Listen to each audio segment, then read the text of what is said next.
नमस्कार दोस्तों, आपका स्वागत है हमारे YouTube चैनल कहानी का जादू पर। आज हम आपको एक अत्यंत रोचक और शिक्षाप्रद कहानी के साथ लेकर आए हैं, सिंहासन बत्तीसी भाग 7। दोस्तों, आज हम आपको 7वीं पुतली कौमुदी विक्रमादित्य और पिशाचिनी की एक रोमांचक कहानी के बारे में बताएंगे।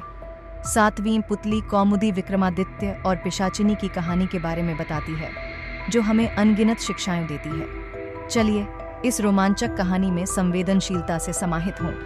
तो बिना किसी देरी के शुरुआत करते हैं। 7वीं पुतली कौमुदी ने जो कथा कही वह इस प्रकार है।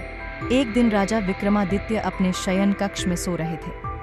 अचानक उनकी नींद करुण क्रंदन सुनकर टूट गई। उन्होंने ध्यान लगाकर सुना तो रोने की आवाज नदी की तरफ से आ रही थी और कोई स्त्री रोए जा रही थी। विक्रम की समझ में नहीं आया कि कौन सा दुख उनके राज्य में किसी स्त्री को इतनी रात गए बिलक बिलक कर रोने को विवश कर रहा है।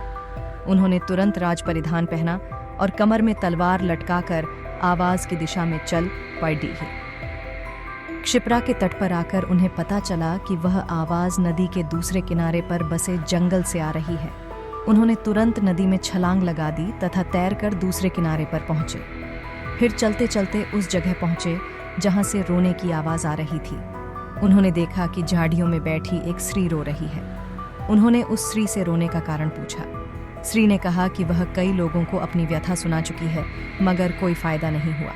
राजा ने उसे विश्वास दिलाया कि वे उसकी मदद करने का हर संभव प्रयत्न करेंगे। तब स्त्री ने बताया कि वह एक चोर की पत्नी है और पकड़े जाने पर नगर कोतवाल ने उसे वृक्ष पर उलटा टंगवा दिया है। राजा ने पूछा, क्या वह इस फैसले से खुश नहीं है? इस पर औरत ने कहा कि उसे फैसले पर कोई आपत्ति नहीं है, लेकिन वह अपने पति को भूखा प्यासा लटकता नहीं देख सकती। चूंकि न्याय में इस बात की चर्चा नहीं कि वह भूखा प्यासा रहे, इसलिए वह उसे भोजन तथा पानी देना चाहती है। विक्रम ने पूछा कि अब तक उसने ऐसा किया क्यों नहीं। इस पर औरत बोली कि उसका पति इतनी ऊंचाई पर टंगा हुआ है कि वह बगैर किसी की सहायता के उस तक नहीं पहुंच सकती, और राजा के डर से कोई भी दंडित व्यक्ति की मदद को तैयार नहीं होता। तब विक्रम ने कहा कि वह उनके साथ चल सकती है। दरअसल वह औरत पिशाचिनी की और वह लटकने वाला व्यक्ति उसका पति नहीं था। वह उसे राजा के कंधे पर चढ़कर खाना चाहती थी। जब विक्रम उस पेड़ के पास आए तो वह उस व्यक्ति को चट कर गई। तृप्त होकर विक्रम को उसने मनचाही चीज मांगने को कहा। विक्रम ने कहा वह अन्नपूर्णा प्रदान करे, जिससे उनकी प्रजा कभी भूखी नहीं रहे। इस पर वह पिशाचिनी बोली कि अन्नपूर्णा देना उसके बस में नहीं, लेकिन उसकी बहन प्रदान कर सकती है। विक्रम उसके साथ चलकर नदी किनारे आए, जहां एक झोपड़ी थी। पिशाचिनी के आवाज देने पर उसकी बहन बाहर निकली।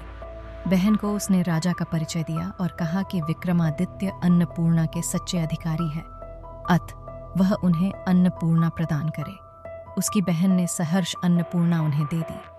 अन्नपूर्णा लेकर विक्रम अपने महल की ओर रवाना हुए। तब तक भोर हो चुकी थी। रास्ते में एक ब्राह्मण मिला। उसने राजा से भिक्षा में भोजन मांगा।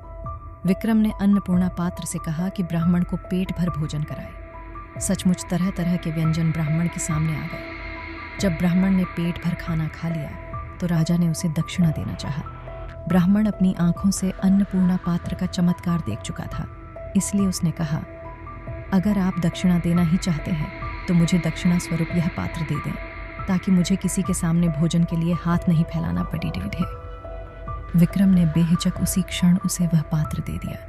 ब्राह्मण राजा को आशीर्वाद देकर चला गया और वे अपने महल लौट गए। तो यह रही हमारी आज की कहानी, सिंहासन बत्तीसी भाग 7 कौमुदी विक्रमादित्य और पिशाचिनी। अगर आपको यह वीडियो पसंद आया हो तो लाइक करें, शेयर करें और हमारे चैनल को सब्सक्राइब करना ना भूलें। अब हम मिलते हैं अगले वीडियो 8वीं पुतली भाग 8 पुष्पवती विक्रमादित्य और काठ का घोड़ा सिंहासन बत्तीसी की आगे की कहानी में मिलेंगे। तब तक के लिए धन्यवाद।